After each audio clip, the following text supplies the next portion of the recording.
नमस्कार, आप देख रहे हैं लोकसमत न्यूज। आपके साथ मैं हूं अजय स्वामी। न्यूज बुलेटिन में चर्चा करेंगे बीकानेर संभाग की दिन भर की प्रमुख खबरों के बारे में। खबरों की अपडेट के लिए जुड़े रहे लोकसमत न्यूज चैनल के साथ। चैनल को सब्सक्राइब करें, साथ ही बेल आइकन को जरूर दबाएं ताकि खबरों की पल पल की अपडेट आपको मिलती रहे। शुरुआत करेंगे खबरों की। राजस्थान के पूर्व उप मुख्यमंत्री सचिन पायलट आज श्री गंगानगर के दौरे पर रहे, जहां उन्होंने गोल बाजार स्थित डॉक्टर भीमराव अंबेडकर की प्रतिमा का अनावरण किया। इसी को लेकर गोल बाजार में भव्य कार्यक्रम का आयोजन हुआ। सचिन पायलट हेलीकॉप्टर के जरिए श्री गंगानगर पहुंचे और गाड़ियों के काफिलों के साथ कार्यक्रम स्थल पर रहे। इस दौरान कांग्रेस नेताओं की ओर से सचिन पायलट का भव्य स्वागत किया गया। सचिन पायलट के अलावा पूर्व मंत्री और करणपुर विधायक गुरमीत सिंह कुन्नर, गंगानगर विधायक राजकुमार गौड़, नगर परिषद सभापति करुणा चांडक, कांग्रेस के वरिष्ठ नेता अशोक चांडक, पूर्व विधायक सोना देवी बावरी, जिला प्रमुख कुलदीप इंदौरा, पूर्व सांसद शंकर पन्नू, विनोद गोठवाल, वंटी वाल्मीकि, कश्मीरी लाल इंदौरा, कमलेश मेघवाल सहित बड़ी संख्या में जनप्रतिनिधि मंचासीन रहे।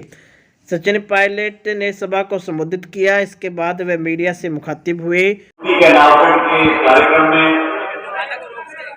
आप सब जो यहाँ पर रहे हैं, मंच पर हमारे उपस्थित पूर्व मंत्री सम्मान्य गुरमीत सिंह जी, सीताराम मौर्य जी, शंकर पन्नू साहब, कमला विष्णोई जी, राकेश गोयल, जिला बूंदी, सोहन नायक जी, धर्मेंद्र मौर्य जी, कश्मीर जी, महेश शर्मा जी, राजेश चौधरी साहब। सच आप देखिए इतनी खूबसूरत मूर्ति बनाई है। मैं चाहता हूँ जोरदार तालियां बजाकर बाबा साहब की खूबसूरत मूर्ति का आप लोग स्वागत करें। और अनावरण के मौके पर आप सबके बीच में जाने का मौका मिला, ये मैं अपनी खुशकिस्मती समझता हूँ।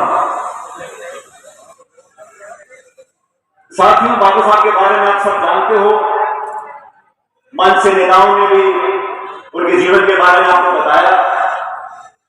और मैं देख रहा हूं आज की सभा में ना तीन तरफ लोग बैठे हैं और ऐसा आयोजन किया गया है कि 2023 शुरू हो गया, 75 साल देश को आजाद हुए हो गए। ईडी ने कुछ छापे डालने की कोशिश करी है रायपुर में। अब छत्तीसगढ़ में 2 दिन के बाद कांग्रेस पार्टी का अधिवेशन होगा, राष्ट्रीय अधिवेशन हो रहा है।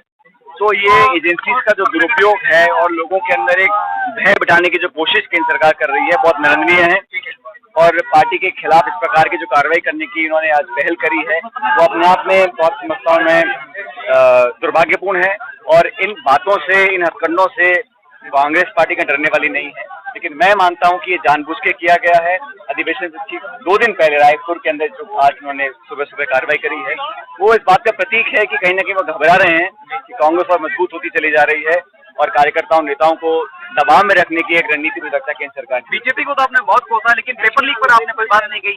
युवाओं से बहुत बड़ा जुड़ा हुआ मुद्दा है। नहीं, मैं तो हमेशा से कहता आया हूँ, जो नौजवान हैं उनकी चिंता हमको बहुत ज्यादा करनी चाहिए। और इस प्रकार की जो घटनाएं कभी हुई हैं उस पर जो कदम सरकार ने उठाए, उसके अलावा और भी उठानी चाहिए, ताकि जो मैं पहले भी कह चुका हूँ, फिर कह रहा हूँ, जो इस पूरे मास्टरमाइंड है, पूरे षड्यंत्र के, उन तक पहुंचना बहुत जरूरी है। क्योंकि बार बार नौजवानों का अगर विश्वास टूटता है, उनका अगर एक बाल खत्म हो जाएगा सिस्टम के अंदर, तो बहुत बड़ी दिक्कत आने वाली पीढ़ी को आएगी। तो नौजवानों को प्रोत्साहित रखने के लिए उनके हौसले बुलंद रहें, उनको विश्वास बना रहे इस व्यवस्था के अंदर, ये बहुत जरूरी है। हम सब लोग जाएंगे रायगढ़। राजस्थान के लिए क्या आगे चुनाव है, क्या कहना है? चुनाव तो भी मैं कल मेघालय जा रहा हूँ, परसों में कर्नाटक में था, चुनाव वहाँ पर भी है, नागालैंड में भी है और कर्नाटक में मई में होंगे। उसके बाद राजस्थान, मध्य प्रदेश, छत्तीसगढ़, तीनों स्टेट्स के चुनाव है, बहुत इंपॉर्टेंट है कांग्रेस पार्टी के लिए। और मुझे लगता है कि जो अब तक हम लोगों ने काम किया है, आने वाले 9 महीने बचे हैं, इसमें हम लोगों को पूरी ताकत के साथ उतरना पड़ेगा। और अगर अच्छा तालमेल रहेगा तो ये परिपाटी हम तोड़ सकते हैं।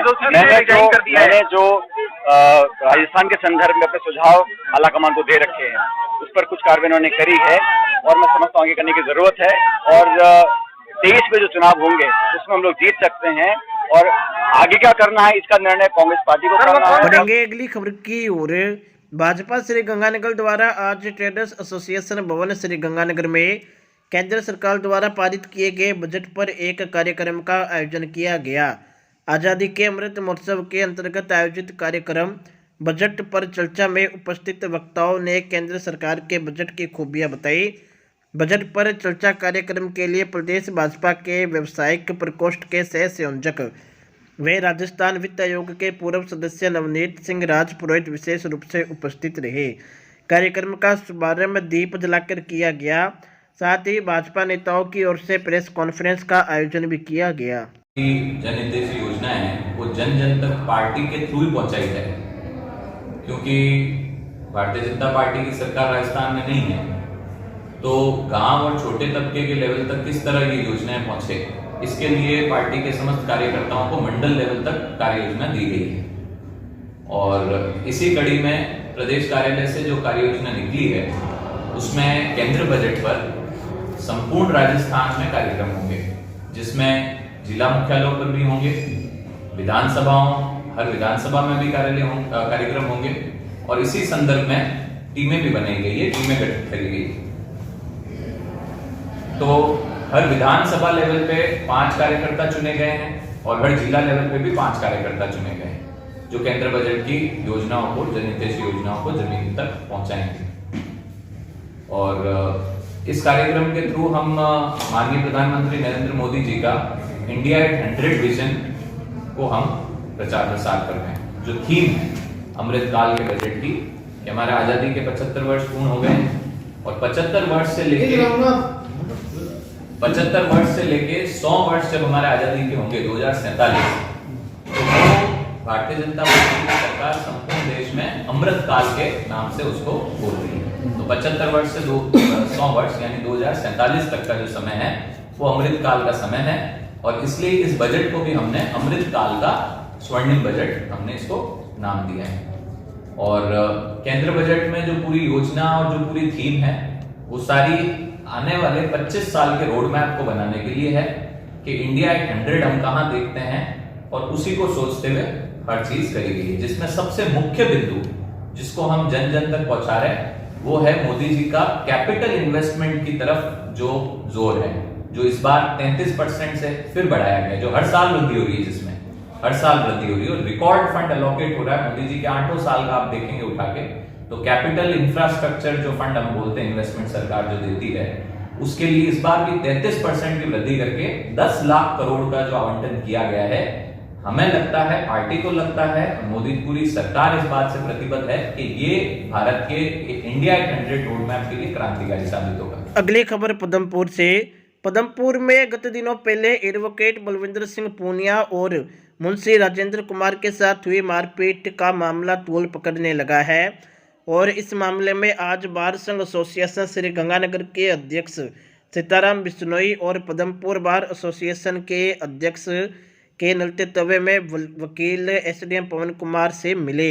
इस दौरान वकीलों को एसडीएम से मिलने नहीं दिया गया, तो वकीलों ने जमकर हंगामा किया।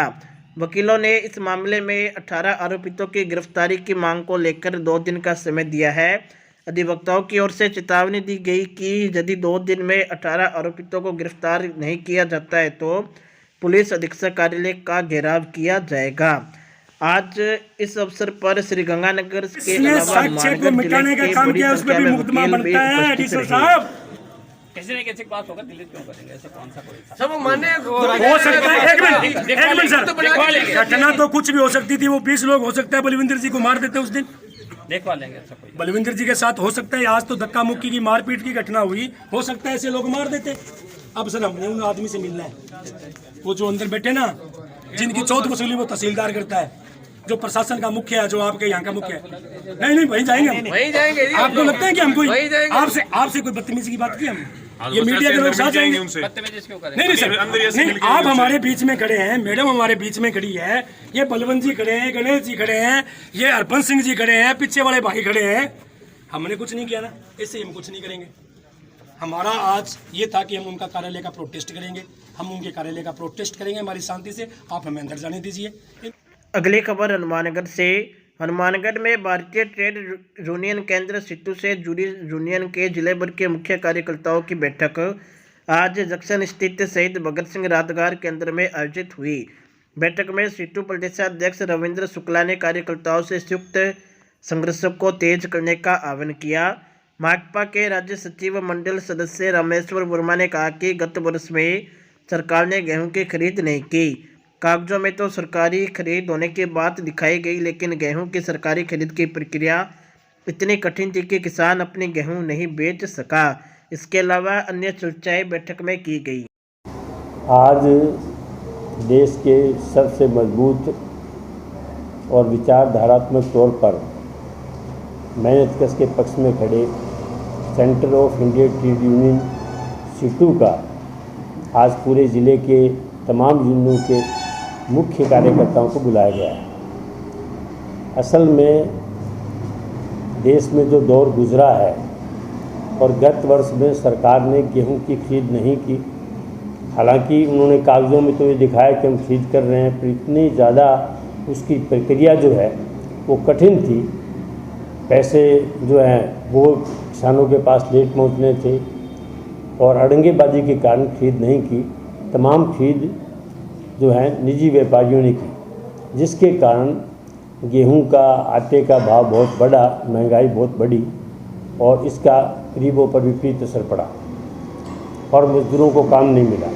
इसलिए सीटू आज बैठ कर के ये निर्णय किया है कि सस्ती कीमत पे राशन का वितरण किया जाए।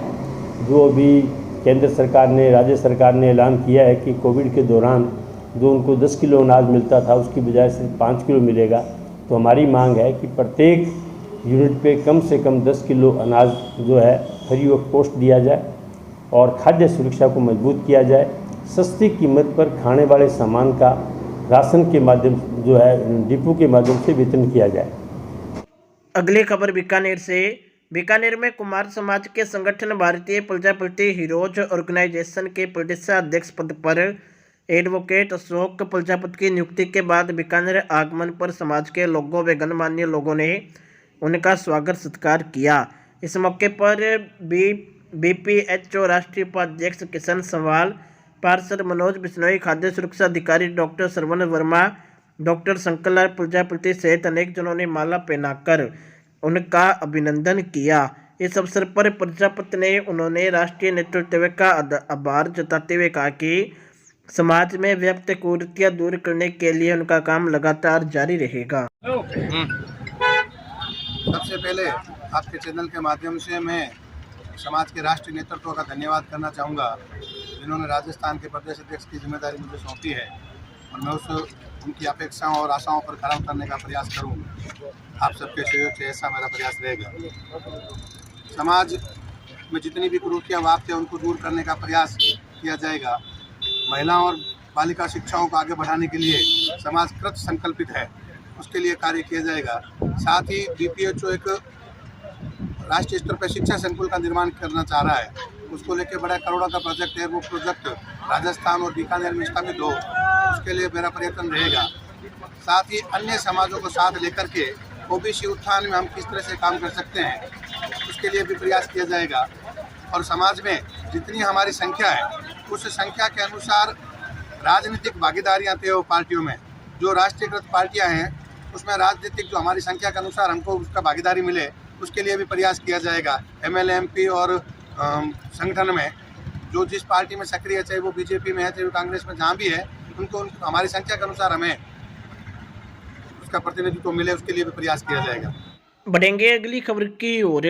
राजस्थान पेंशनर समाज की ओर से विभिन्न मांगों को लेकर आज जिला कलेक्ट्रेट श्रीगंगानगर पर प्रदर्शन किया गया तथा मुख्यमंत्री के नाम जिला कलेक्टर को ज्ञापन सौंपा गया। ज्ञापन में बताया गया है कि उनके द्वारा 6 महीनों में अनेक बार सरकार के समक्ष अनेक मांगें उठाई जा चुकी है, लेकिन सरकार की ओर से उनकी मांगों पर कोई ध्यान नहीं दिया जा रहा।